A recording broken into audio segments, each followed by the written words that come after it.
Hey guys, what's up? This is Wes with Fantasy Smack Talk. Week 6 in the fantasy football season. Going to bring you my top picks for the FanDuel Sunday Million Tournament. Before I do, just want to tell y'all about fanfootball.ninja. FAN football.ninja. New service, new site, free service. Allows you to take all your teams from every website, ESPN, Yahoo, CBS, whatever. Put them into one platform. Track your roster moves, track your waiver wire. And on Sunday and Monday nights, you can track all your matchups in one place. So check that out, fanfootball.ninja. All right, Week 6 is coming off of Week 5 that was riddled by injuries in the NFL. Arguably season-ending injuries to two of the game's biggest stars, J.J. Watt and Odell Beckham Jr. Also affected my fantasy lineup, my DFS lineup, Devontae Parker, Carlos Hyde, two guys I thought had some sneaky value last week. And then Jordy Nelson just kind of disappeared in the second half against the Cowboys. So looking to do better this week, and hopefully we can. So quarterback, my top pivot this week is going to be Matt Stafford. Matt Stafford is traveling to New Orleans to take on the Saints, and he's priced at $8,500 on FanDuel, and that's despite the fact that he has a questionable tag after suffering ankle and thigh injuries last week. But Stafford practiced on Monday, and he hasn't missed a game since 2010, so he's really one of the tougher guys in this league, and there's no question that he'll be behind center on Sunday. Regardless, though, Stafford hasn't been overwhelmingly impressive so far this year, just averaging 16.5 points on FanDuel through Detroit's first 5 games, but the Lions' schedule is as much to blame for that as anything. So this week they get their weakest opponent, especially defensively, in the Saints team that's coming in through 5 weeks. With the 27th ranked opponent passer rating. So notoriously weak passing defense there in New Orleans. Stafford, if he's healthy, which he should be, has a good opportunity to exploit it. And those injury concerns and that relatively high $8,500 price tag should keep his ownership low. So a good option to buy there with Matt Stafford.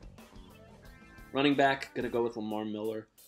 Get into this a little bit more on the website on my article this week on fantasysmacktalk.com, but this is a great week to pay up and roll out the chalk at running back. But if you're not looking to do that, and that's obviously why you're here, Lamar Miller is a great option.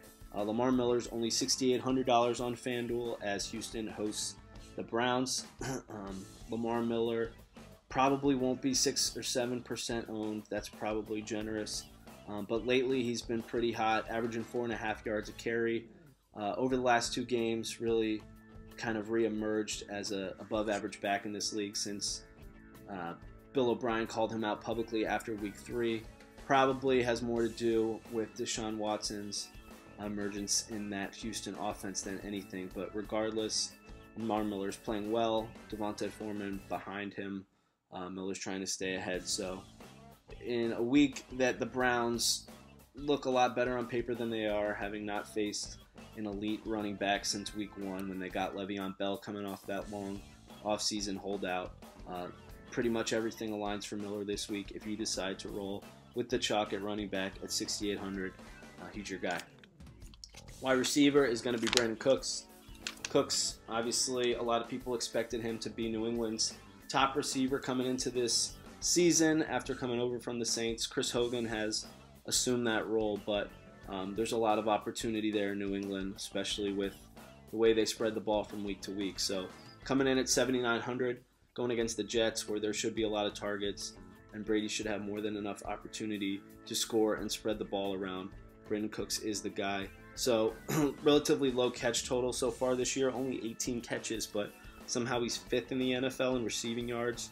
It's pretty nuts, and according to Pro Football Focus, he's on pace to become just the 5th player in NFL history, or in the last 50 years since the merger, I should say, to have over 1,200 yards receiving on less than 60 catches. So something's got to give. Obviously a gamble that can pay off, and in this format, in a big GPP, the guy who can go off for 2 or 3 touchdowns really at any time makes a good option. Brandon Cooks in Week 6.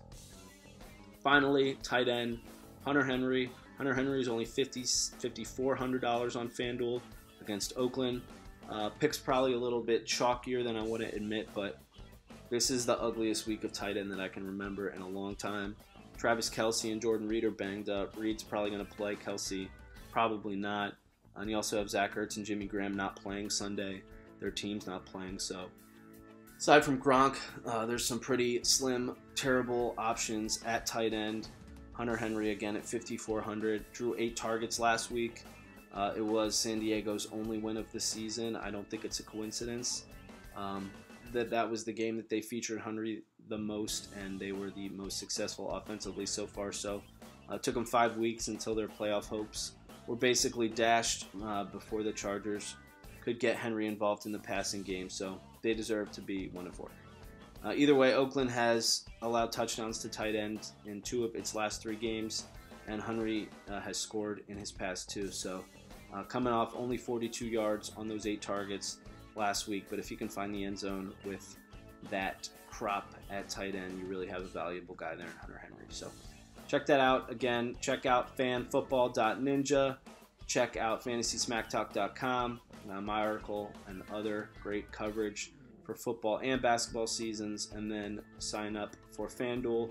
Check out fanduel.com/FST for our weekly $5 game. It'll pay out the way every tournament does, except the winner will take home a full shirt. So check all that out. Thanks for listening, and we'll see y'all in Week 7.